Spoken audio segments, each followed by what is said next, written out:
Welcome back to the Deep Dive. Great to be here. Today we're diving into a really um, captivating narrative.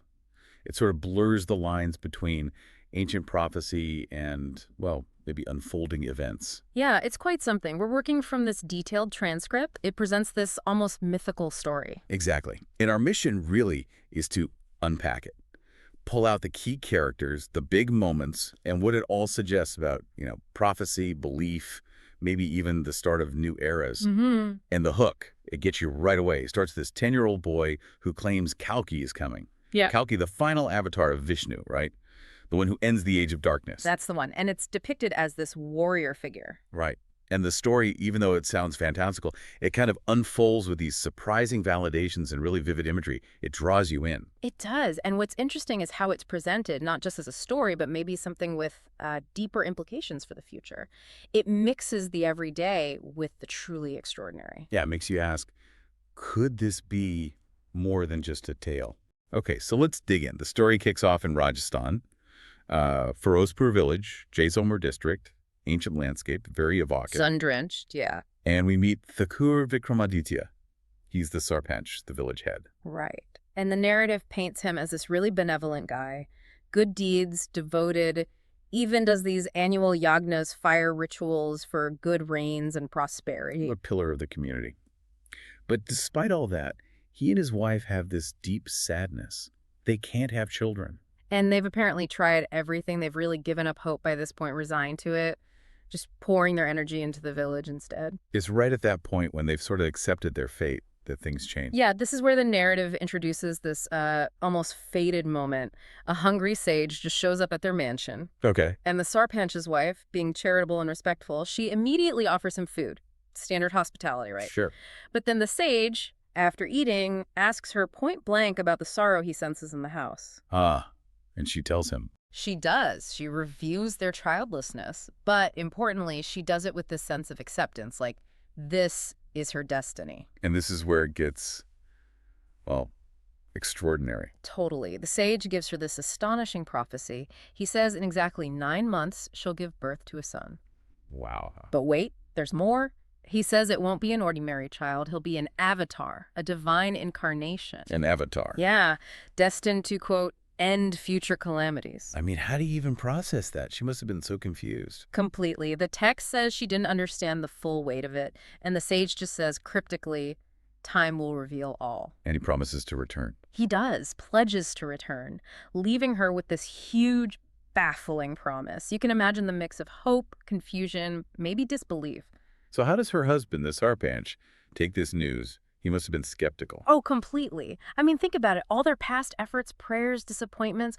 Why would one sage's words suddenly change everything? Right. But then the confirmation comes, swiftly, miraculously. His wife gets pregnant. Whoa, okay. Yeah, so his skepticism just melts away, replaced by this profound joy. He's celebrating, distributing sweets around the village, thanking God. But he's still a bit puzzled, right? Right. About the mysterious nature the sage mentioned. Exactly. There's this undercurrent of, well, mystery. The human joy is there, absolutely, but it's overlaid with this sense of the divine, the foretold. It's a great contrast. And true to the word, 9 months later, the son is born, Vinay. And his birth brings happiness not just to the family, but the whole village feels it. But, like the sage predicted, he's not just any child. Absolutely not. The story makes that clear right away. Even as a young boy, he's different. How so? Well, he has this peculiar habit. He's always sitting up on the mansion roof, just gazing towards the west, constantly. West. Yeah, like he's drawn to something out there, something only he can see, a deep connection. And that connection, it manifests. It does. Big time. When he's just 10 years old, he gives his first major prophecy to his mother. What does he say? He points west and says, and I'm quoting roughly here, "From this direction, one day the destroyer of evil will come. From this west direction, Kalki will come." Wow. At 10 years old, his poor mother must have been stunned. Profoundly astonished, the text says. And it also mentions his nature he keeps to himself, mostly. Doesn't play much with other kids. Solitary. Very. And when he does speak, his words are described as mysterious, holding deep secrets. He speaks with this deep glow in his eyes, sounding like he has the wisdom of ages. Like he's channeling something ancient, you said earlier. Exactly that feeling. And it wasn't just that one time, right? He kept making these pronouncements. Oh, yeah. At night, he'd tell his parents more specific things, like, one day the sand will turn red, strong winds will blow, a white horse will come. Oh, white horse again. Ridden by the destroyer of darkness, who will completely end the darkness on this earth. You can imagine the parents, constantly worried, what do you even do with that? It's this mix of the cosmic and the domestic, isn't it? Worrying about your strange kid while he's talking about the end of the world. Precisely. And somehow word gets out beyond the village. It does. Remarkably, these prophecies spread to other states even. People start talking about it. People from far and wide come to Firozpur just to see and hear this boy. Did they believe him? Well, the narrative says, not initially, not in a straightforward way, but his words had this inherent truth that astonished everyone. And his eyes, they had this shine, it says, that sort of compelled people to accept what he was saying. A kind of presence then, beyond just logic. Exactly. A powerful presence. So his fame is spreading, people are coming. Is there a moment where things shift, like some kind of proof emerges? Yes, there is. A really critical turning point, actually. It involves his father again. The Sarpanch. Right. Vinay gives him this incredibly specific instruction. He seems to sense his father's unspoken questions, his lingering doubts, maybe. Okay, what does he tell him? He tells the Sarpanch to go exactly 200 paces east from their house, near a particular peepal tree. Very specific. Very. And he says there's a hidden clay pot buried there. And inside, ancient depictions of future events. Whoa. So does the Sarpanch do it? He does, driven by, curiosity, maybe awe at this point. He goes, he digs, and he finds it. A clay pot. Inside, a paper scroll, and the text says it's 200 years old. Get out. What's on it? Illustrations of 3 sons, a white horse, and crucially, a blue-colored great man riding the horse. Blue, like Vishnu is often depicted. Or Krishna. Exactly. And this discovery, it completely convinces the Sarpanch. This is it. Vinay is no ordinary child. That's powerful. Tangible proof from the past validating the present.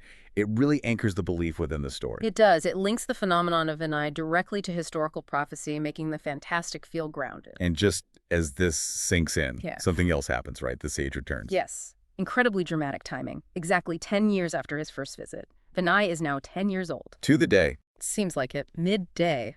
A mother recognizes him instantly. That timing can't be a coincidence in a story like this. No way. It screams destiny, confirmation. So what happens? What's the interaction? It's profound. The sage comes in, blesses Vinay, puts his hand on his head, then asks him directly, do you know your goal or have you forgotten? Intense. And Vinay's response. His eyes deepen, the text says, and he declares, yes, I know my goal and I will fulfill it. He knows. He continues, I am waiting for that white horse to come to me, waiting for great evil to increase on this earth. At that time, I will fulfill my goal. Wow. And the sage. Immediately after Vinay says this, he vanishes. Poof! Well, Gone. just like that. Just like that. Yeah. Leaving the parents totally distressed, terrified now.